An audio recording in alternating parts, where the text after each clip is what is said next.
ഒരു വിരലിൻ്റെ വലുപ്പം എത്രയായിരിക്കും?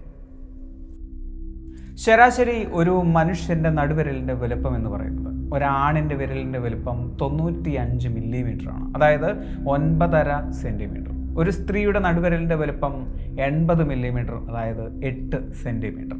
എന്നാൽ ഇന്ന് ലോകത്തുള്ളതിൽ വെച്ച് ഏറ്റവും വലിയ നടുവിരൽ 11.2 സെൻറ്റിമീറ്റർ, അതായത് 112 മില്ലിമീറ്റർ വലുപ്പമുള്ള നടുവിരലാണ്. റുമൈസ ഗിൽഗി എന്ന ടർക്കിഷ് അഡ്വക്കേറ്റാണ് ആ വിരലിൻ്റെ അവകാശി. അവർക്ക് ഏതാണ്ട് 7 അടിയിൽ കൂടുതൽ നീളമുണ്ട്. എന്നാൽ ഇന്നത്തെ നമ്മുടെ വിഷയം ഒരൽപ്പം വ്യത്യസ്തമാണ്. ചെറുതെങ്കിലും ഇമ്മിണി വലിയ കാര്യം.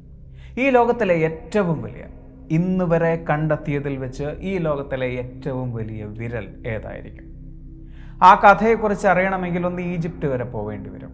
നമുക്കറിയാം, ഒരുപാട് കൗതുകമുണർത്തുന്ന അത്ഭുതങ്ങളും കഥകളും ഒളിഞ്ഞിരിക്കുന്ന മണ്ണാണ് ഈജിപ്തിലേത്. അതിലൊന്നാണ് ചരിത്രകാരന്മാരെയും അന്വേഷകരെയും അത്ഭുതപ്പെടുത്തിയ the giant mummy finger of Egypt. കഥ തുടങ്ങുന്നത് 1988-ലാണ്. സ്വിസ് ഓണ്ടർപ്രണറും ചരിത്രാന്വേഷിയുമായിരുന്ന ഗ്രിഗർ സ്പോറി ആ കാലത്താണ് ഈജിപ്തിലെ കൈറോയിലേക്ക് ഒരു യാത്ര പോകുന്നത്. അത് അദ്ദേഹത്തിൻ്റെ ആദ്യത്തെ ഈജിപ്റ്റ് യാത്രയായിരുന്നില്ല. ഈജിപ്തിലെ കാഴ്ചകളെ പോലെ തന്നെ അദ്ദേഹത്തിന് ഏറ്റവും കൂടുതൽ താല്പര്യമുള്ള മറ്റൊരു വിഷയമായിരുന്നു അവിടുത്തെ ബ്ലാക്ക് മാർക്കറ്റ് സന്ദർശനം. അതായത് ഈജിപ്തിലെ ചില പ്രത്യേക സ്ഥലങ്ങളിൽ ബ്ലാക്ക് മാർക്കറ്റുകൾ നടന്നിരുന്നതായി പറയപ്പെടുന്നു. അന്ന് പിരമിഡുകൾക്കുള്ളിലേക്ക് നുഴഞ്ഞു കയറി അമൂല്യ വസ്തുക്കൾ മോഷ്ടിച്ചു വിൽക്കുന്ന ഒരു കൂട്ടം ആളുകളുണ്ടായിരുന്നു. അവരെയാണ് ടൂം റൈഡേഴ്സ് എന്ന് പറയുന്നത്. അത്തരം ബ്ലാക്ക് മാർക്കറ്റുകളിൽ അമൂല്യമായ പല വസ്തുക്കളും അദ്ദേഹം കണ്ടെത്തിയിട്ടുണ്ട്. അങ്ങനെ അന്ന് നടത്തിയ സന്ദർശനത്തിൽ അദ്ദേഹം അറിഞ്ഞത് ഒരു അത്ഭുത വസ്തുവിനെ കുറിച്ചാണ്. ചരിത്രത്തിൽ നിന്നും വന്ന വിലമതിക്കാനാവാത്ത ഒരു വസ്തു. നജീബ് എന്നൊരു വ്യക്തിയാണ് ഏതോ ശവകുടീരത്തിൽ നിന്നും ആ വസ്തു മോഷ്ടിച്ചത്. അത് പക്ഷേ മറ്റൊരിടത്താണ് ഒളിച്ചു വെച്ചിട്ടുള്ളത് എന്നും നേരിട്ട് വന്നാൽ തരാമെന്നും ഗ്രിഗറിയോട് നജീബ് പറഞ്ഞു. അങ്ങനെ കൈറോയിലെ ബിർ ഹൂക്കറിലെ ഒരു ഒഴിഞ്ഞ വീട്ടിൽ അവർ ഒത്തുകൂടി. അയാൾ തൻ്റെ പെട്ടി തുറന്നു.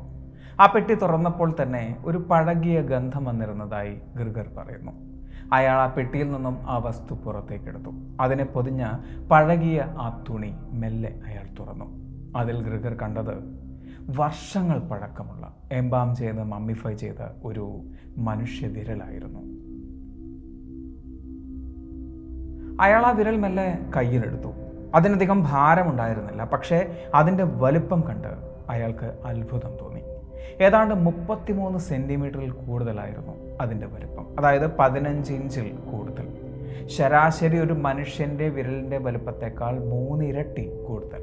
അയാൾ ആ വിരലിൻ്റെ വലുപ്പത്തിലൂടെ ഊഹിച്ചത് അതിൻ്റെ അവകാശിയുടെ വലുപ്പത്തെക്കുറിച്ചായിരുന്നു. അതായത് 33 സെൻറ്റിമീറ്ററോളം ഒരു വിരലിൻ്റെ നീളമുണ്ടെങ്കിൽ ആ അവകാശിയുടെ വലുപ്പം എന്ന് പറയുന്നത് ഏതാണ്ട് 16 അടിയിൽ കൂടുതലായിരിക്കും. ഒന്ന് ആലോചിച്ച് നോക്കൂ, എത്രയോ വർഷങ്ങൾക്ക് മുമ്പ് എംബാം ചെയ്ത് മമ്മിഫൈ ചെയ്യണമെങ്കിൽ ആ അവകാശി ആരായിരിക്കും? ഈജിപ്തിലെ വാലി ഓഫ് കിങ്സ് എന്നറിയപ്പെടുന്ന ശവകുടീരങ്ങളിൽ നിന്നും മോഷ്ടിച്ചെടുത്ത വസ്തുക്കളിൽ ഒന്നായിരുന്നു ഈ വിരൽ. അത് മനുഷ്യൻ്റേത് തന്നെയാണോ, അല്ലെങ്കിൽ ഏതെങ്കിലും ഒരു ഭീമൻ കുരങ്ങൻ്റേതായിരിക്കുമോ എന്നുമൊക്കെ ഗ്രിഗർ സംശയിച്ചിരുന്നു. ഏതാണ്ട് $300 കൂടുതൽ അന്ന് ചെലവാക്കിയിട്ടാണ് ആ ഒരു വസ്തു കാണാൻ തന്നെ അദ്ദേഹത്തിന് സാധിച്ചത്. ആ വസ്തു വിൽക്കുന്നുണ്ടോ എന്ന് അയാൾ ചോദിച്ചിരുന്നു, പക്ഷേ നജീബ് അതിന് സമ്മതിച്ചിട്ടുണ്ടായിരുന്നില്ല. എന്തായാലും അതിൻ്റെ കുറേ ചിത്രങ്ങൾ എടുത്തതിന് ശേഷമാണ് അദ്ദേഹം അവിടെ നിന്നും മടങ്ങിയത്. പക്ഷേ ആ വസ്തു അയാളുടെ മനസ്സിൽ നിന്നും മാഞ്ഞിട്ടുണ്ടായിരുന്നില്ല. 2009 അയാൾ വീണ്ടും നജീബിനെ തേടി ഈജിപ്തിലെത്തി. പക്ഷേ അയാളെ പിന്നീട് കാണാൻ ഗ്രിഗറിന് കഴിഞ്ഞില്ല. അന്ന് നജീബ് കാണിച്ച ആ വസ്തു ഒരു വിരൽ തന്നെയാണ് എന്നും അത് മനഃപൂർവ്വം ഉണ്ടാക്കിയെടുത്ത ഒന്നല്ല എന്നും 2012 ഗ്രിഗർ പുറത്തുവിട്ട പ്രസ് മീറ്റിൽ പറയുന്നു. അങ്ങനെയെങ്കിൽ ആ വിരൽ ആരുടേതായിരിക്കും? ഇതിന് ശാസ്ത്രീയമായ വിശദീകരണങ്ങളൊന്നും തന്നെയില്ല. 1988 നടന്നു എന്ന് പറയപ്പെടുന്ന ഈ ഒരു വിഷയം 2012 ഒരു പ്രസ് മീറ്റിലൂടെയാണ് ഗ്രിഗർ ലോകത്തോട് വിളിച്ചു പറയുന്നത്. അതോടൊപ്പം അദ്ദേഹം പറയുന്നു തൻ്റെ പുതിയൊരു നോവൽ പുറത്തിറങ്ങുന്നുണ്ട്. അതിൻ്റെ പേര് ലോസ്റ്റ് ഗോഡ് എന്നുമാണ്.